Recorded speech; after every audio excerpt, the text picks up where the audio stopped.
Bonjour à tous, aujourd'hui on se retrouve avec Christophe Oriot. Bonjour. Tu es donc directeur marketing et commercial à Ascendia France pour La Poste. Exactement. Et aujourd'hui on va parler d'un sujet en particulier qui est l'international pour les e-commerçants à travers également une offre que vous commercialisez qui est Delivango. Oui. Est-ce que tu peux te présenter en quelques mots sur les différentes fonctions que tu as eues et puis aussi un petit peu ton parcours pour donner un petit peu de contexte à notre entretien? D'accord. Moi j'ai un peu plus de 20 ans d'expérience dans le domaine commercial et marketing. J'ai intégré le groupe La Poste il y a un peu plus d'une quinzaine d'années.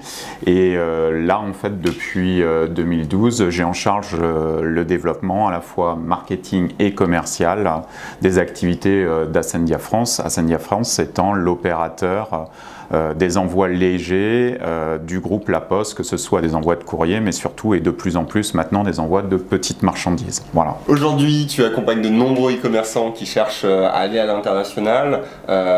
Donc, on va prendre le temps aujourd'hui de parcourir plusieurs sujets de cet aspect international, de faire un point dans un premier temps sur le marché, sur les tendances. Après de discuter des attentes des destinataires, des clients en termes de durée, en termes de retour, quelles sont un peu ces exigences. Après parler quelles sont les clés de réussite pour les e-commerçants quand on se tourne à l'international. Et puis après de voir un petit peu sur l'offre que tu proposes, comment tu accompagnes ces clients. Donc je te propose qu'on attaque directement avec le marché. Aujourd'hui, quelles sont selon toi les évolutions qu'on a vues sur cet aspect international, sur les e-commerçants français? Est-ce qu'il y a une évolution en termes de maturité, une plus grande ouverture sur les marchés internationaux? Ouais. Alors c'est sûr que, dire qu'aujourd'hui le e-commerce il est en progression, il explose, c'est voilà, ça tout le monde le sait. En tout cas au niveau international, il y a vraiment une accélération sur ces dernières années.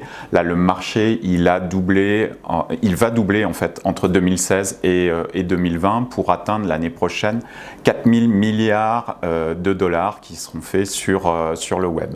Donc c'est un marché qui est énorme et surtout ce qui est important pour nous c'est qu'un quart de ce marché en fait il sera fait sur de l'international, c'est-à-dire des commandes qui seront passées depuis un pays A et qui viendront d'un pays B, d'un pays étranger pour être livrées au consommateur qui est dans ce pays A.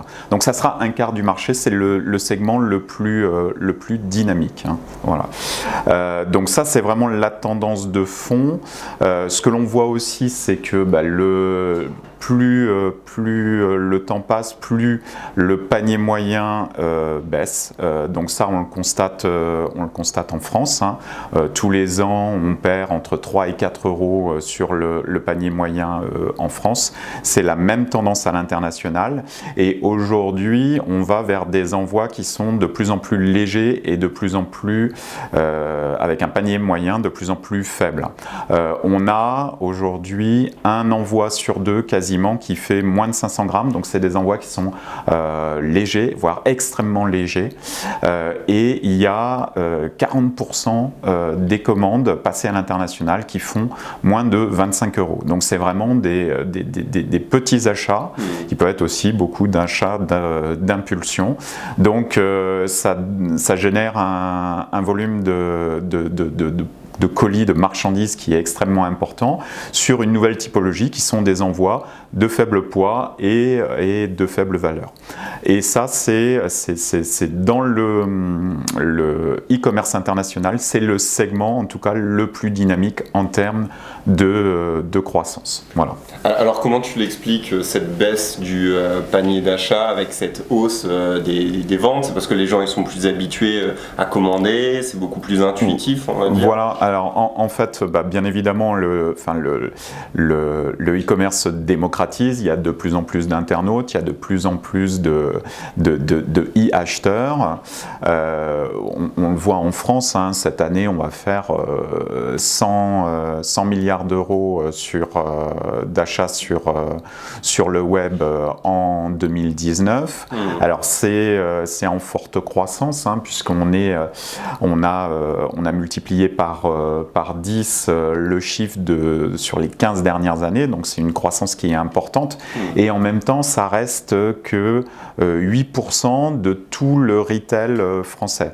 Donc ça nous laisse encore une marge de progression qui est immense.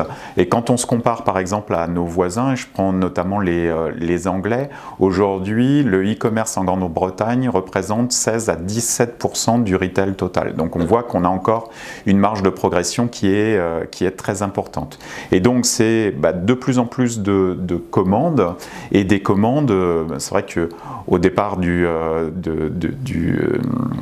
e-commerce, il y avait des frais d'envoi qui étaient significatifs. Donc voilà, pour que ça vaille la peine, il fallait commander un montant significatif. Ça, c'est des choses qui ont évolué avec le temps. De plus en plus, les frais de livraison sont inclus dans le prix. Donc il n'y a plus cette barrière, et du coup, on voit de nouveaux comportements se développer, c'est-à-dire qu'on a besoin de quelque chose de très simple, même de faible valeur, eh bien on va le commander, on va même peut-être le faire venir de l'autre bout du monde, puisqu'on va commander sur des sites, notamment des sites chinois, et ça va arriver, et on va faire des commandes, des gadgets, des coques de téléphone, des écouteurs, qui vont coûter quelques euros et que l'on va faire venir comme ça très simplement grâce au e-commerce. Donc c'est ce fait-là en fait qui influe beaucoup sur la baisse du panier moyen dans le e-commerce, et notamment à l'international. Et c'est pour ça qu'on se retrouve avec autant de commandes aujourd'hui pour des montants très, très faibles, puisque 25 euros, effectivement, c'est un panier moyen qui est très faible. Ce qui pose de vrais problèmes d'ailleurs aux e-commerçants, parce que comment on maintient un business rentable quand on a un panier moyen qui est aussi bas? Comment on réussit à avoir une livraison et une commande qui est rentable avec aussi peu de chiffre d'affaires? Ça, tu vas nous le dire en fin de vidéo. J'en parlerai un petit peu plus tard. Ouais. Tu as parlé de plusieurs pays, notamment l'Angleterre, la Chine. Aujourd'hui, c'est quoi la tendance? Est-ce que tu remarques certains pays qui se distinguent pour cet aspect international des e-commerçants en France? Quels sont les pays qui sont... Alors, quand on regarde un petit peu comment se distribue dans le monde le e-commerce international, ce qu'il faut garder à l'esprit, c'est que la première destination, là où vont le plus de commandes aujourd'hui, c'est la Chine. Il y a plus de 30% des commandes de e-commerce à l'international qui vont vers cette destination. Donc c'est vraiment la destination majeure. En Europe, on a quelques grosses destinations qui attirent des commandes. Il y a l'Allemagne et la Grande-Bretagne. Chacune représente à peu près 11-12% des commandes qui vont vers ces deux pays. Et puis la France arrive un petit peu plus bas dans le classement, et on est destinataire de 3 à 4% des commandes mondiales, des commandes internationales. Voilà.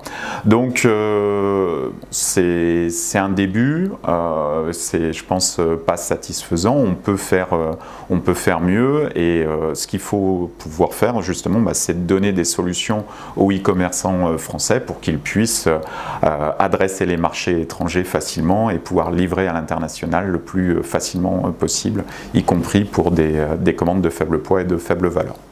Aujourd'hui, vis-à-vis des réseaux qui sont en place et puis de la facilité, on va dire, transfrontalière, peut-être c'est des pays francophones qui sont visés dans un premier temps, type Belgique, oui, c'est clair que le gros des commandes à destination de la France viennent des pays frontaliers. Ce qu'il faut, en fait, il y a deux motivations principales pourquoi les consommateurs achètent à l'étranger. Il y a deux motivations principales. La première motivation, c'est le chasseur de primes, c'est la recherche du meilleur prix pour un produit spécifique, défini. Ça, c'est vraiment la première motivation.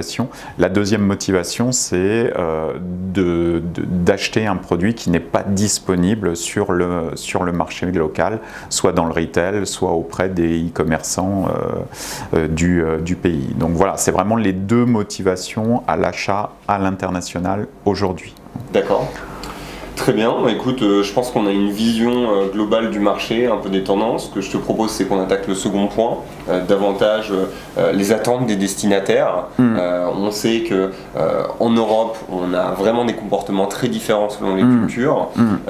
Quel est ton retour par rapport à ces marchés-là? Est-ce que en France, on a des délais, un service client, une capacité de faire des retours efficaces qui peuvent aussi correspondre aux standards d'autres marchés? C'est quoi un peu ta vision sur ces éléments-là? Sur les différents points, peut-être d'abord sur les délais de livraison. C'est vrai qu'aujourd'hui, le standard est à 48 heures sur la livraison en France. Il a tendance à tendre vers la livraison en J+1 et puis se développe les livraisons sur rendez-vous, les livraisons en J, les livraisons nocturnes, les livraisons le dimanche. Enfin voilà, il y a une pléthore de solutions au domestique sur le marché français. Pour l'international, les consommateurs sont quelque part un petit peu plus raisonnables. Ils savent que quand la commande vient de l'étranger, ils ne vont pas l'avoir le lendemain ou le jour même chez eux. Donc aujourd'hui, grosso modo, le standard en Europe de livraison sur des commandes internationales, c'est grosso modo du 3 à 5 jours ouvrés. Voilà, quand vous réussissez à livrer sur ce créneau-là, vous êtes complètement dans les attentes des consommateurs aujourd'hui. Et puis, si vous livrez plus loin, si vous livrez l'Amérique du Nord, si vous livrez l'Asie, c'est du 7-10 jours. Voilà, c'est des délais qui sont aujourd'hui dans les tendances du marché qui sont acceptées par les consommateurs. Mais il ne faut pas occulter le fait que plus le temps passe et plus la demande d'urgence en fait arrive, et même à l'international, je pense qu'il faudra qu'on aille aussi sur un raccourcissement des délais pour toujours mieux répondre aux attentes des consommateurs là-dessus. Surtout que quand on se lance à l'international, on fait face à une concurrence qui peut être présente sur le marché, et donc on n'est pas aligné en termes de délai, donc là il y a aussi un vrai enjeu de positionnement. Voilà, donc clairement hein, pour adresser un marché étranger, il y a deux choses qu'il faut garder à l'esprit.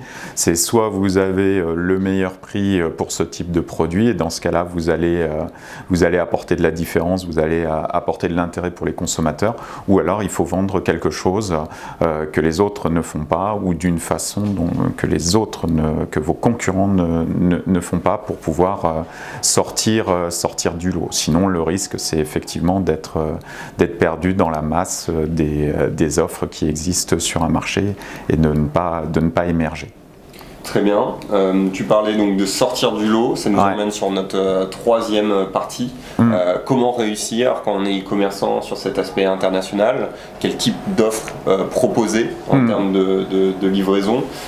Par rapport aux e-commerçants que tu accompagnes, est-ce qu'il y a des éléments clés, des schémas que tu repères et tu dis eux ils ont eu la bonne manière de faire, le bon schéma, la bonne stratégie? Alors ce qu'il faut garder à l'esprit, c'est que en fait il n'y a pas de solution mondiale. Il faut vraiment adapter son approche aux pays ciblés pour pouvoir coller aux attentes en termes de livraison, pour coller par exemple aussi aux attentes en termes de paiement, et ne pas croire que ce que l'on pratique en fait sur le marché français est valable partout dans le monde.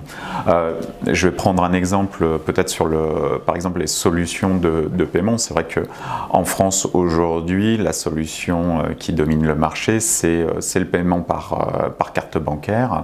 Bon, il faut savoir qu'à l'international, la carte bancaire c'est simplement un tiers des transactions, et que notamment tout ce qui est porte-monnaie électronique de type PayPal ou autre, est la première solution de paiement au niveau international, avec plus de 40% des transactions. Voilà, donc il faut vraiment regarder quelles sont les pratiques sur le marché local pour pouvoir proposer les bonnes solutions de paiement, et puis derrière aussi les bonnes solutions de livraison. Alors se pose la question de est-ce que je dois livrer en boîte aux lettres, hors domicile, dans un réseau de points relais, ce genre de choses. Je dirais il faut avoir potentiellement les deux, et il faut pouvoir jongler en fonction des produits qui sont vendus, de la valeur des produits, de l'enjeu qu'il y a pour le consommateur. Est-ce que c'est des produits à forte valeur, et dans ce cas-là, il faut privilégier une livraison express que je vais appeler modulaire, c'est-à-dire qui peut proposer à la fois de la livraison à domicile et de la livraison en dehors du domicile, soit dans des points relais, des bureaux de poste, etc.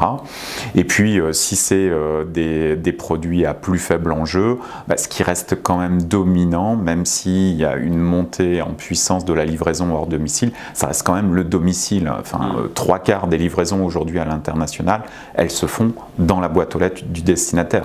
Et ça reste quand même la solution privilégiée, qui est de rentrer chez soi le soir, d'ouvrir sa boîte aux lettres, de récupérer son colis. Enfin, voilà, c'est celle qui demande le moins d'efforts. Et on sait que les clients attendent le maximum pour l'effort minimum. Voilà. Donc tu parlais de plusieurs exemples. On sait que sur l'Europe, on a une grande diversité culturelle.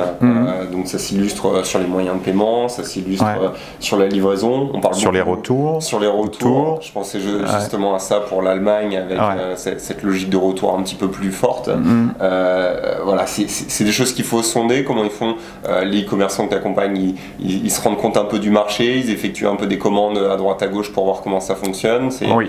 Alors bon, de toute façon, dans tous les pays développés, il existe énormément d'informations à la fois sur le net, auprès des fédérations locales de e-commerce, vente à distance, qui donnent des éléments par secteur d'activité sur les taux de retour à attendre. Donc voilà, c'est ce sourcing d'informations qu'il faut faire avant de se lancer, sachant que effectivement la solution de retour, elle doit apparaître, elle rassure énormément le client. Après, ce que montrent les études d'un point de vue mondial, c'est qu'on a 6 à 7% de retour en moyenne. Donc c'est relativement peu, mais c'est une moyenne mondiale, donc avec de fortes disparités par destination et par secteur d'activité. Effectivement, enfin, l'exemple que tout le monde connaît, c'est le textile en Allemagne, où les taux de retour sont plutôt de l'ordre de 30 à 40%. Voilà, ça fait complètement mentir le chiffre de 6%. Voilà, donc il faut vraiment le garder à l'esprit. C'est un point qui peut être important, qui est même primordial pour rassurer le consommateur, mais qui ne sera pas forcément extrêmement utilisé en fonction du type de produit et de la destination. Voilà. Autre sujet, la législation dans cette réussite. Est-ce qu'il y a également des éléments à prendre en compte? Tu parlais de plusieurs structures qui peuvent accompagner au final les e-commerçants dans cette logique-là. Comment ça évolue en Europe? Est-ce qu'on tend vers une facilitation de cette internationalisation pour les e-commerçants? Alors je dirais qu'au sein de l'Europe, il y a toujours une très grande facilité en fait pour vendre sur le web, hormis quelques petites spécificités liées à la TVA. Est-ce que je dois payer la TVA française ou la TVA locale? Bon, il y a des seuils, tout ça, mais ça reste quand même extrêmement simple. C'est quand on sort de l'Union européenne où effectivement il y a un petit peu plus de choses sur lesquelles il faut être vigilant, notamment en termes de formalités douanières qui ont tendance à s'accentuer actuellement et qui vont être de plus en plus nécessaires sur les envois, y compris sur les envois de faible poids et de faible valeur. Donc tout notre travail aussi, c'est de mettre des outils à disposition des e-commerçants français pour leur permettre de bien faire ces déclarations et ces formalités douanières. Mais c'est vrai qu'il y a une volonté des États de mieux contrôler tout ce qui peut être contrefaçon, produits illicites, et puis de collecter aussi l'impôt qu'est la TVA. Donc du coup, coup, la TVA, et notamment à horizon 2021, il y a un maximum. L'Union européenne collectera à l'import la TVA dès le premier euro, et de façon réciproque, on va avoir beaucoup de destinations sur lesquelles il faudra effectivement gérer la TVA locale dès le premier euro de commande à l'international. Voilà. Donc c'est un facteur de complexité, et nous, notre mission chez Ascendia et avec Delivengo, c'est de rendre ces choses-là les plus simples possibles et d'accompagner au maximum les e-commerçants français pour ne pas freiner leur développement à l'international, y compris en dehors de l'Union européenne. Transition parfaite pour notre quatrième partie, plus que qu'on parle davantage de ton offre, cet aspect de Delivengo aujourd'hui, quel type de produits, quel type d'e-commerçants vous accompagnez majoritairement sur l'international? Alors nous, notre ADN, c'est vraiment de proposer une solution qui se veut simple et abordable pour aider les e-commerçants français à se lancer à l'international. Donc on le voit, le panier moyen, il est de plus en plus faible. Donc effectivement, quand on a une commande qui fait 25 €, il est difficile de proposer des frais d'expédition de 10 €, voire plus. Donc nous, vraiment, notre positionnement, c'est de proposer des solutions à prix extrêmement abordables qui permettent du coup de rendre rentable l'ensemble des commandes, y compris les commandes de faible poids et de faible valeur. Et ça, on y arrive parce que en fait, aujourd'hui, une commande sur deux sont des objets qui sont plutôt des objets plats, des toutes petites boîtes, voire des enveloppes matelassées qui peuvent être distribuées assez facilement dans la boîte aux lettres, et qui donc nous permettent d'avoir des coûts extrêmement resserrés et de proposer des prix de livraison là aussi très abordables pour nos clients. Une typologie, c'est surtout des petits produits. Alors ça va être du textile, ça va être des bijoux fantaisie, ça va être tout ce qui est petits gadgets électroniques, accessoires, tirages photo, produits culturels. Voilà. Et en fait, quand on couvre ces marchés-là, on couvre une très grosse partie de ce qui se vend à l'international. Enfin, il y a 40% des commandes internationales qui sont par exemple du textile, notamment du textile très basique, des t-shirts, des chemises, voilà, des robes, enfin des choses qui peuvent facilement tenir dans une enveloppe matelassée.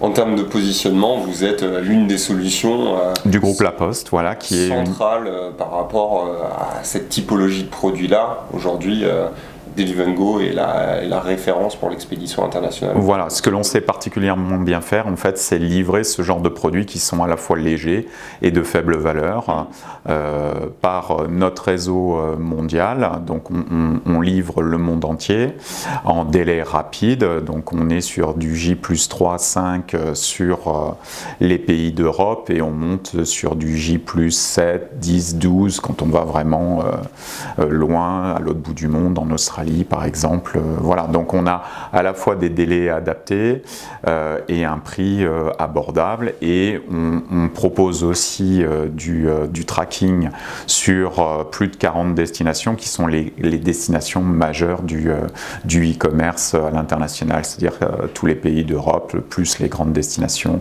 type les USA, le Canada, le Japon.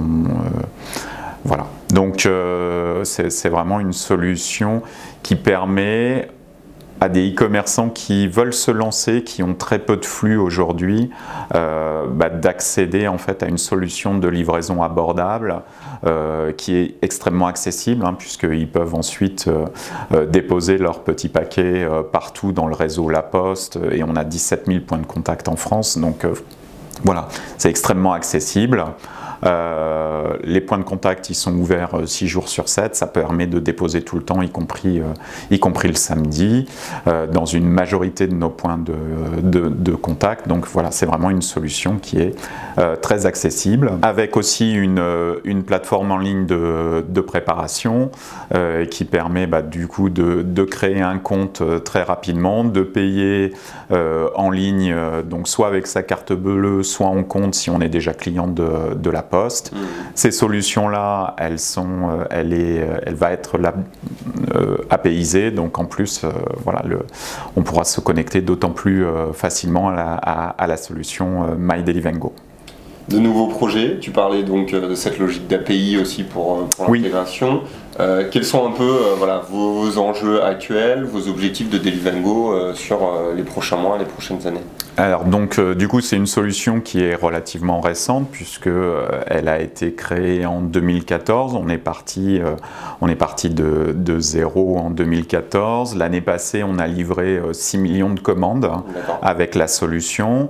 On est sur une croissance très forte encore sur 2019 et on espère atteindre rapidement les 9-10 millions de commandes livrées grâce à Deliverygo.